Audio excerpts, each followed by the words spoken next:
Hello friends, welcome to Creative Medicine. In this lecture, we will learn about. Hello friends, let us now learn some important points about scurvy.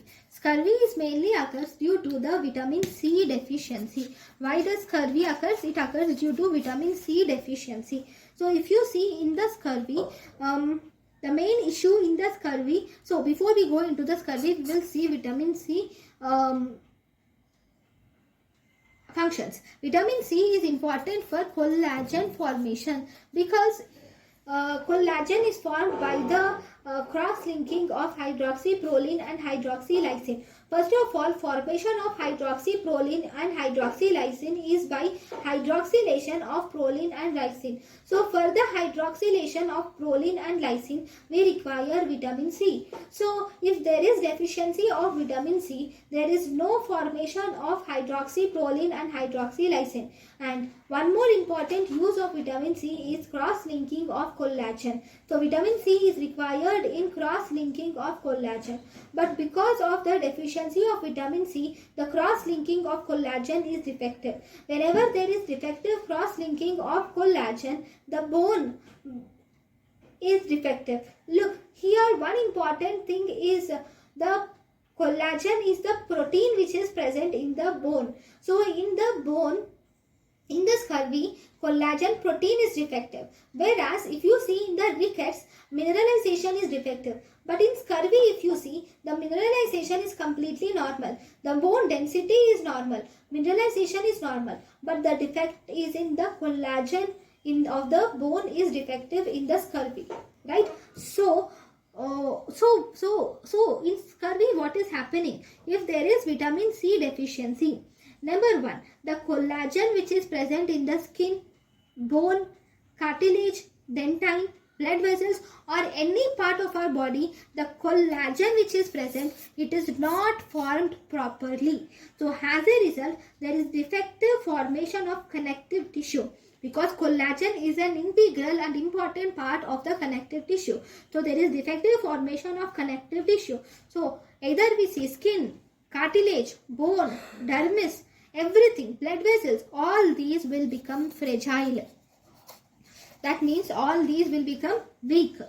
Okay. So this will result in fragility. So in the bone, if you see in the bones, because of this osteoid is not replaced by osteoblasts properly, the collagen is defective, all of this will result in thin cortex. The cortex will become thin and the trabeculae which are present in the bone, they become weak, and as a result, these will fracture easily. Okay, one more important thing, when they become fractured, when there is a fracture of the bone, then what happens? There will be bleeding. Okay, so there will be formation of fracture hematoma will be seen over the bone. Whenever there is bleeding and fracture hematoma, formation of fracture, then fracture is very painful, right? The child will have pain, immense pain, and the pain is more when the child moves the legs. When he moves the legs, then the child pain will be even more, and as a result, he stops moving the legs. The affected legs or the affected fractured leg is not moved. The child will avoid moving that leg, thus presenting with pseudo paralysis. There is fracture hematoma because this swelling is markedly painful, the child will not move. So as a result, the child will present with pseudo paralysis. One more important thing, it's not just pain, it is also weight. Because of the swelling is more marked. So there will be pseudo paralysis. One more important thing is the child will have tenderness and also over the fracture site. And one more important thing is the hips. At the hips and knees also, there will be swellings are seen. Mainly because of the hematoma, or can be any reason, there will be swelling in the hips and knees. Okay, so this swelling will also cause pseudo paralysis in the child because the child will stop moving these also. So the hips and knees are in semi-flexed position, and wheels and feet are actually rotated outwards. The hips and knees are in semi-flexed position and the feet is rotated outwards in these children. Okay, in these children also, in the ribs you will see the rosary are seen. Okay, here also you will see the rosary, and this rosary is called as scorbutic rosary is seen in scurvy. But the main difference is this scorbutic rosary is actually tender and painful.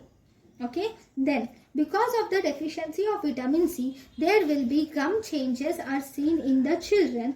The gums are become bluish purple. The gums become bluish purple with swelling in the mucous membrane is seen. Because of the bleeding, the child will have anemia. Anemia, number one, it can be due to bleeding. Second, it can be due to iron absorption defect. Okay, impaired iron absorption. Vitamin C is required for iron absorption also. But if there is deficiency of vitamin C, iron absorption is impaired. Along with that, vitamin B12 and folate absorption is also impaired. Thus, the child will land up in anemia. Then I said there will be bleeding. So the bleeding manifestations like petechiae, okay, on the spots there can be the child might have petechiae, or it will have purpuras can develop, okay, on the body. Okay, along with that there will be bleeding gums. Epistaxis will be seen with bleeding gums are also seen in the child, and the child will also have poor wound healing, along with hyperkeratosis of follicles, arthralgia and muscular weakness is also seen in the child. Now, so these are the changes which you see in scurvy. Now, what about the X-ray changes, radiological changes in the scurvy? The first thing is there is osteopenia is seen. In the scurvy, you will see osteopenia is seen with thinning of cortex is seen. And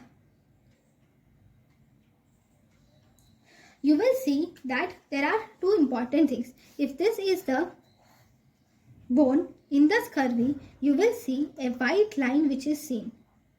Okay, the white line which is seen here is called as white line of Frankel is seen.